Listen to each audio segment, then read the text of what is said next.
ये है Nalanda home television. आप देख रहे हैं नालंदा न्यूज। जन सुराज के पदयात्रा जिला अधिवेशन से पूर्व प्रशांत किशोर का बड़ा ऐलान। कल पश्चिम चंपारण की जनता बताएगी कि दल बनना चाहिए अथवा नहीं। जन सुराज पदयात्रा के दिन आज पदयात्रा जिला अधिवेशन की पूर्व संध्या पर प्रशांत किशोर ने बेतिया स्थित महारानी जानकी कुंवर कॉलेज पदयात्रा शिविर में मीडिया से बात की। पश्चिम चंपारण में प्रशांत किशोर पदयात्रा के माध्यम से अब तक 500 किलोमीटर से अधिक चलकर 300 से अधिक गांवों में गए हैं। आगे प्रशांत किशोर ने बताया कि इन पूरे 42 दिनों में 1 दिन भी गाड़ी पर नहीं बैठे हैं। जितनी ईमानदारी और शुद्धता से पदयात्रा कर सकते हैं उससे अधिक करने का प्रयास कर रहे हैं। इससे जो भी परिणाम निकल कर आएगा और समाज इस पर कितना चलने के लिए तैयार है यह सब आपके सामने होगा। आगामी जन सुराज पदयात्रा के पहले अधिवेशन के बारे में जानकारी देते हुए कहा कि अगर लोग मिलकर तय करते हैं कि दल बनाया जाना चाहिए तो दल बनाया जाएगा। कल अधिवेशन में लोकतांत्रिक तरीके से पहली वोटिंग होगी। जो लोग जन सुराज पदयात्रा से जुड़े हैं उन सभी को इसमें बुलाया गया है। कल आने वाले सदस्यों से यह पूछा जाएगा कि जन सुराज को दल में परिवर्तित किया जाना चाहिए या नहीं।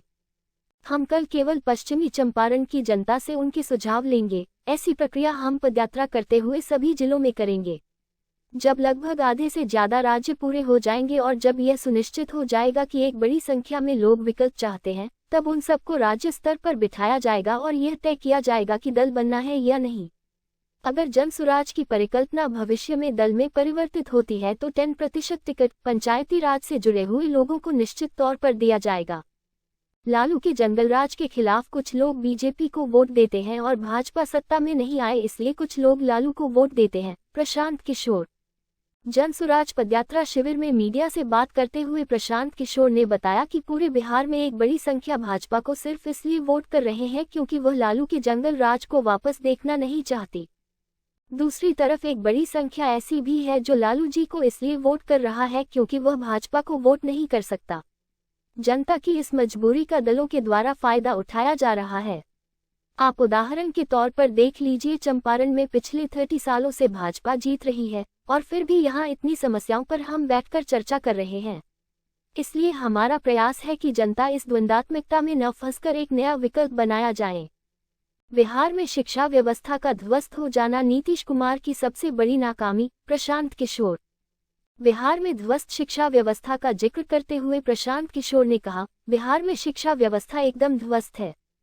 पदयात्रा के दौरान शायद ही कोई स्कूल मुझे ऐसा देखने को मिला जहां एक विद्यालय की 3 मूलभूत चीजें शिक्षक, छात्र और बिल्डिंग तीनों एक साथ मौजूद हो।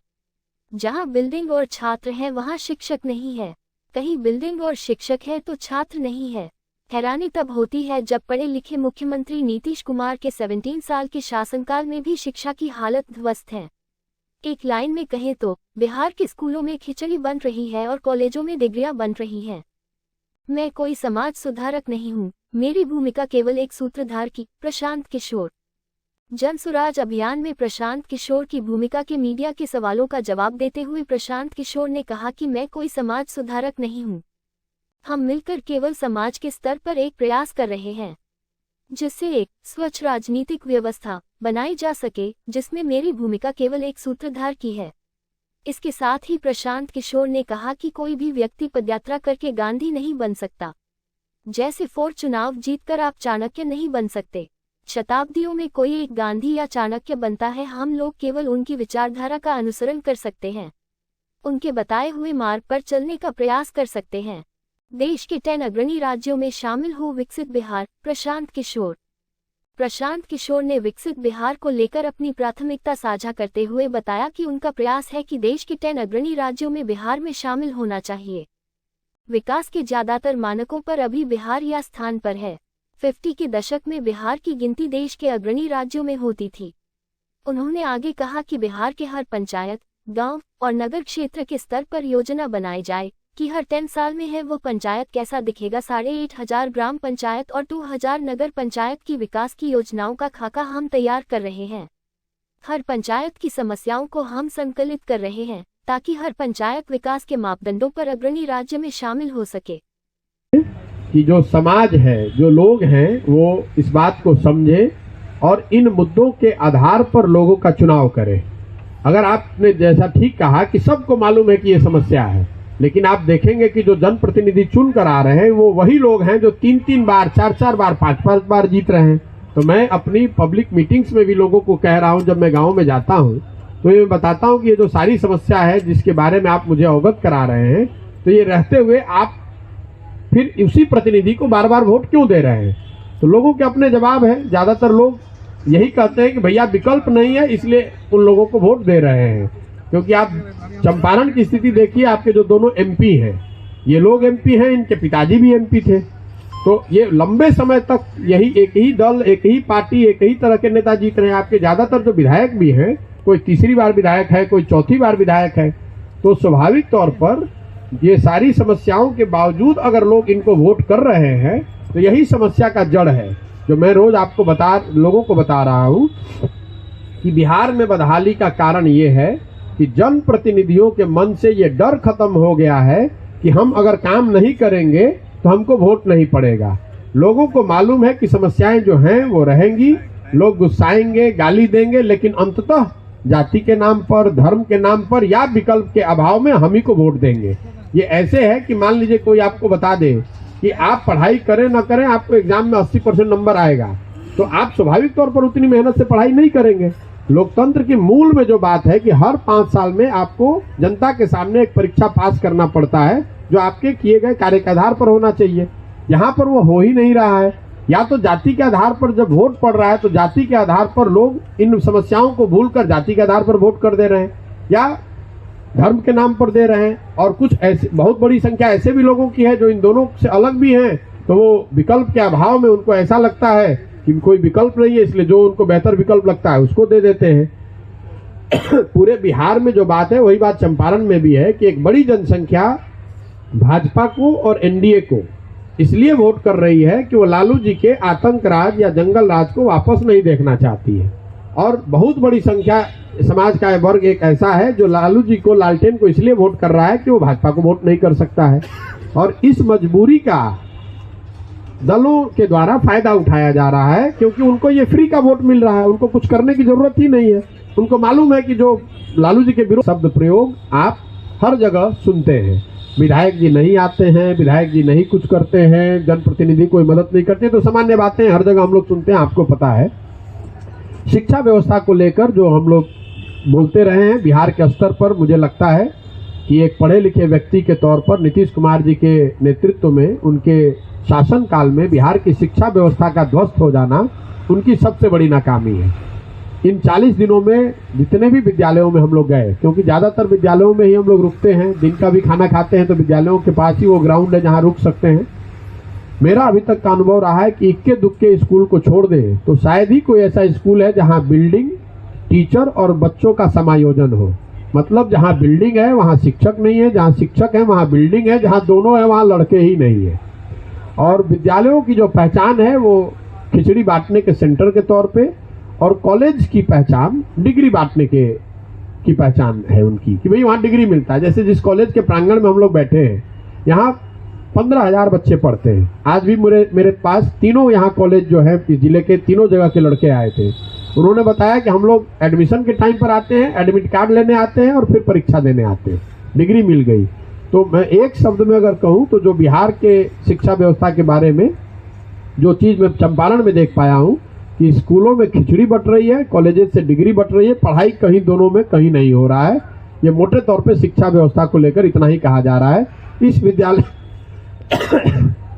इस कॉलेज की अगर आप बात करें, यहाँ मुझे बताया गया कि 62 या 64 प्रोफेसर होने चाहिए, 15,000 विद्यार्थी हैं, इतना बड़ा प्रांगण है, इतनी बड़ी बिल्डिंग है, तो इंफ्रास्ट्रक्चर की कोई कमी नहीं है। लेकिन शिक्षक 32 है, 15,000 छात्र हैं, क्लास कैसे ही करा, अगर चाहे भी तो नहीं हो सकता है।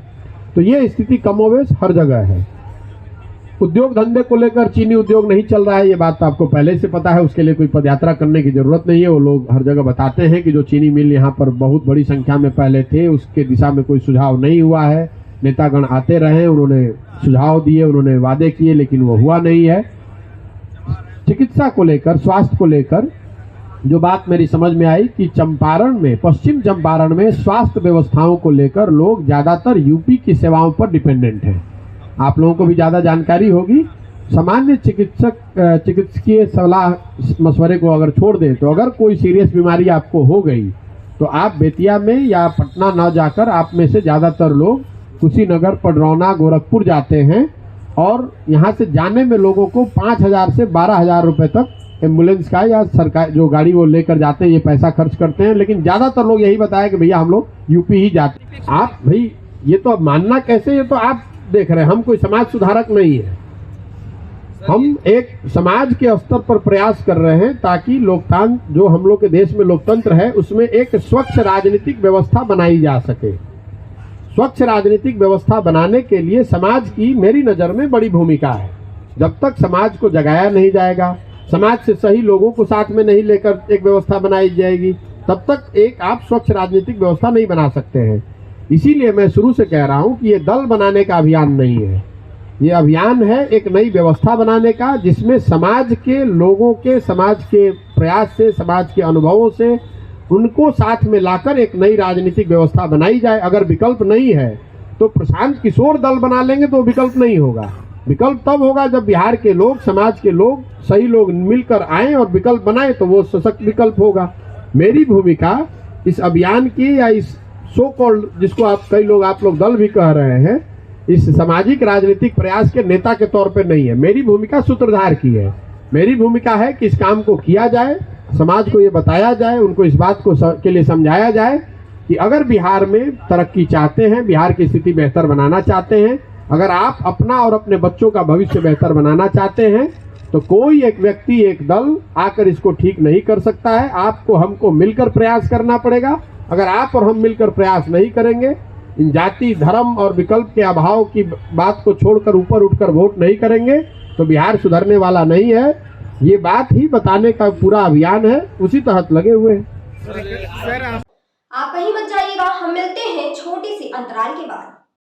Unity International School, affiliated to CBSE, providing a nurturing environment, ideal teachers students ratio, interactive and activity based curriculum, Wi-Fi enabled campus with smart classes, well equipped laboratories, special kids zone, special focus on spoken English, creating experiences where children learn at play and apply in life.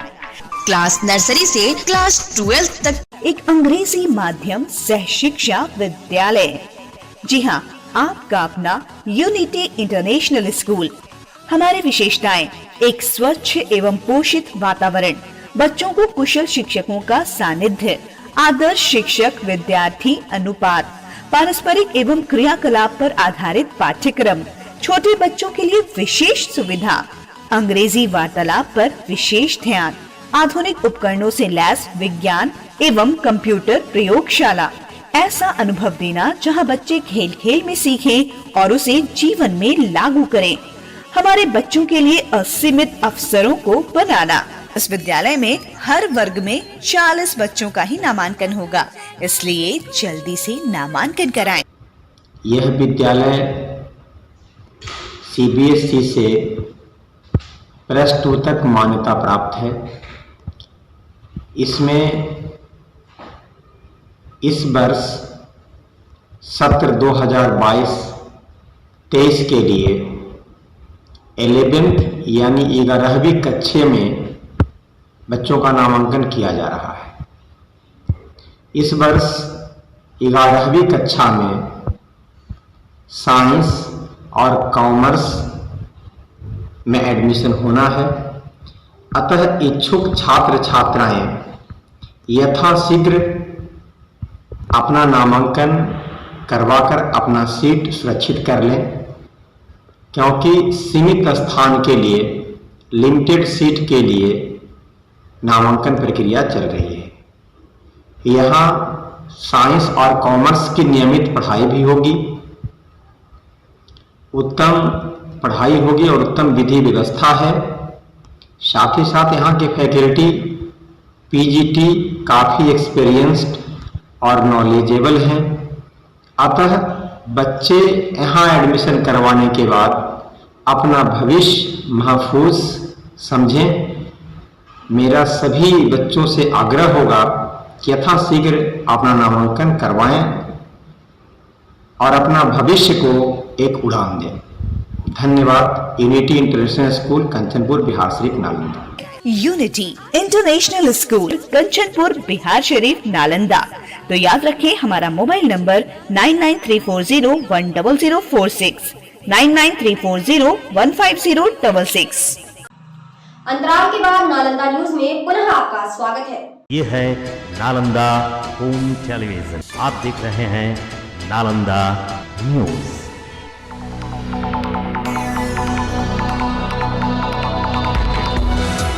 अभी के लिए बस इतना ही। मिलते हैं नए समाचारों के साथ। तब तक के लिए कंचन मिश्रा को दीजिए विदा। नमस्कार।